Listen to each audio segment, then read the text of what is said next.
د مینا ټي وي چینل درنو کتونکو سلام ستړي مشئ وخت مو بخیر. د دې سات خبرې ټولګي ته ښه راغلاست. زه مینا افغان یم. ملا هیبت الله ذبیح الله مجاهد کندهار ته د کار کولو لپاره بللی. ښکاري چې کابل میشت طالبان بې واکه کیږي. د طالبانو مشر ملا هیبت الله اخندزاده د دغې ډلې عمومي ویاند ذبیح الله مجاهد کندهار ته د کار کولو لپاره بللی. مجاهد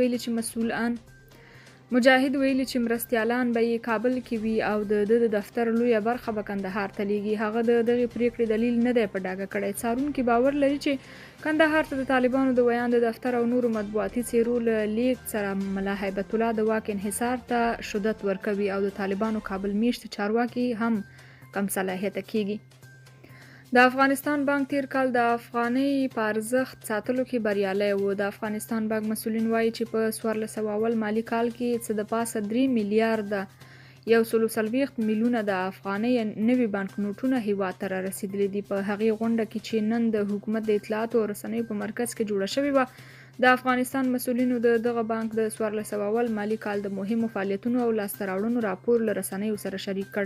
په دې غونډه کې د افغانستان بانک د پولي سیاست رئیس احمد جواد سداد د دغه بانک د موخو، اصلي دندو او د بریالي سیاستونو د بریالي تطبیق په اړه معلومات ورکړل او ویل د افغانستان بانک توانیدلی چې په 1400 مالي کال کې د بهرنیو اسعارو پر وړاندې د افغانۍ ارزښت په ښه ډول وساتي. د هغه په وینا د افغانستان بانک په تیر مالي کال کې 8 میلیارده او 683 میلیونه او 244,419 افغانۍ عواید راټول کړي دي چې د عوایدو دا کچه د 1400 مالي کال په پرتله 59.5% زیاتوالی ښیي.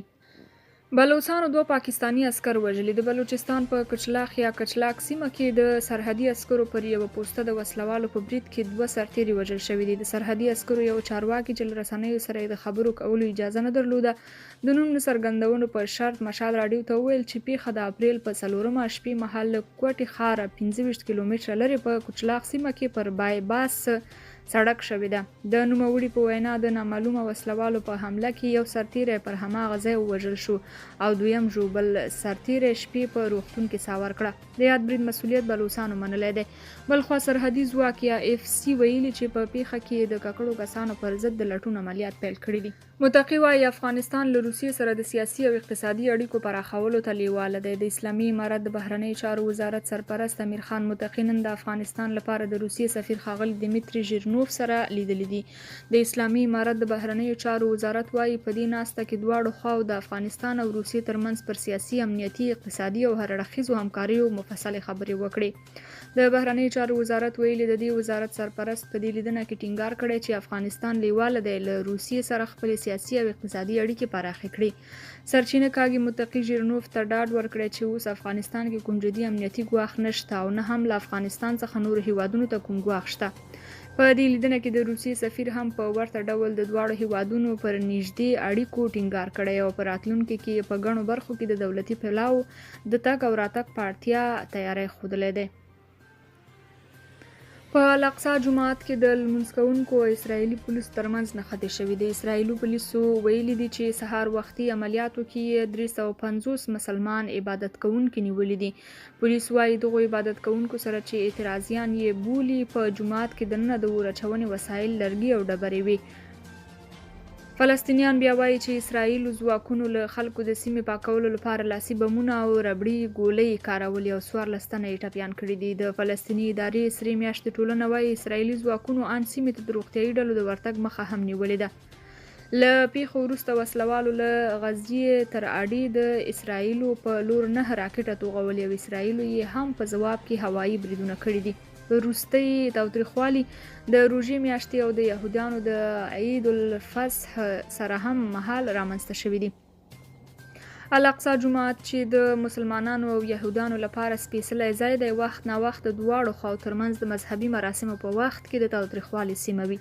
عمران خان وایي که حکومت اقتصادي بحران هوارولی شي نو تر اکتوبره به انتخاباتو ته انتظار وکړي. نوموړي د اپریل پر 4مه په لاهور کې له کوره پلویانو ته په ویډیو وینا کې وویل په پاکستان کې د انفلیشن سطحه 14% ته رسیدلې ده چې له کبله یې ګراني په بېسارې توګه زیاته شوې ده.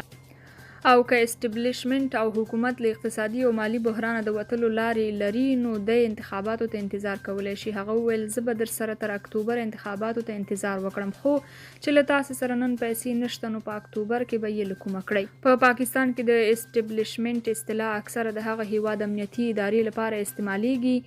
پوځ د خان د تازه څرګندونو په اړه څه نه دی ویلي، خو تر دې مخکې په بیا ټینګار کړی چې په سیاسي چارو کې لاسوهنه نه کوي. خان د 2022 زیږدیز کال په اپریل کې له واکمنۍ له لرې کېدو راهیسې تر وخت مخکې د انتخاباتو کولو لپاره احتجاجونه او غونډې کړي دي. ټرمپ محکمې ته پر ځان لګول شوي تورونه رد کړي دي. د امریکا مخکني ولسمشر ډونالډ ټرمپ محکمې ته ویلي دي بې ګناه دی. ټرمپ چې د خپل تجارتي کاروبار په اړه د ناسمو معلوماتو په 34 قضیو کې تورن دی، پرون د نیویارک یوې محکمې ته حاضر شو. څارنوالانو په یوه قضیه کې د تورن کړی دی چې 2 ښځو ته یې له ده سره د جنسي اړیکو د پټولو لپاره پیسې ورکړي دي. د ټرمپ پر ضد د دعوې په متن کې ادعا شوې چې هغه د 2014 کال د ولسمشرۍ د انتخاباتو په درشل کې د ځان په اړه د منفي معلوماتو د خپراوي په مخنیوي سره د انتخاباتو قانون مات کړی دی. ټرمپ د امریکا په برحاله متقاعدو ولسمشرانو کې لومړی کس دی چې جنایي تورونه پرې لګېدلي. د ټرمپ مدافع وکیل ټاډ بلانچ بیا ویلي دي چې تر پایه به د ټرمپ دفاع ته دوام ورکړي.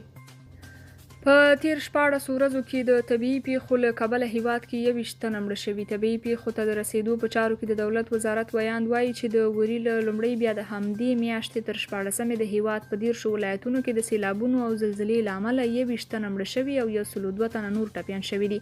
د هغه په وینا 2615 کورونه په بشپړ او نیمه ډول ویجاړ شوي او 828 څاروي تلف شوي او د څه باندې 22800 جریبه کرنیزې ځمکې حاصلات له منځه تللي دي. د اوکراین ولسمشر پولنډ ته رسیدلی. د اوکراین ولسمشر ولادیمیر زیلنسکي پولنډ ته رسیدلی دی. هغه هیواد ته چې پر اوکراین د روسیې د یرغل راهیسې د کیف کلک ملاتړ کړی دی. د پولنډ ولسمشر یو همکار مارچین پشیداچ نن وویل چې ولسمشر زیلنسکي د پولنډ له پولې تیر شوی او هغه اوس د پولنډ په خاوره کې دی. د پولنډ د ولسمشر دفتر وویل چې د اوکراین ولسمشر ولادیمیر زیلنسکي به په وارسا کې د پولنډ له ولسمشر اندژي دودا او له صدر اعظم ماټیوشن موراویسکي سره وګوري.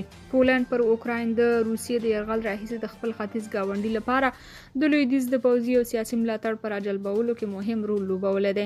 د هیواد همدارنګه اوکراین ته د میګ 29 جیټ جنګي الوتکو په ګډون مستقیما پوځي مرسته ورکړې ده. د پولنډ د ولسمشر د همکار پشیداچ په وینا یو شمېر دغه الوتکې پرون اوکراین ته رسیدلي. درنو کتونکو د دې ساعت خبري ټولګه تر همدې ځایه و. تر بیا بلې ټولګې چې تاسو په چوپړ کې حاضرېږم تر هغې مو په لیو سپیڅلي رب سپارم. خوشحاله ژوند ولرئ.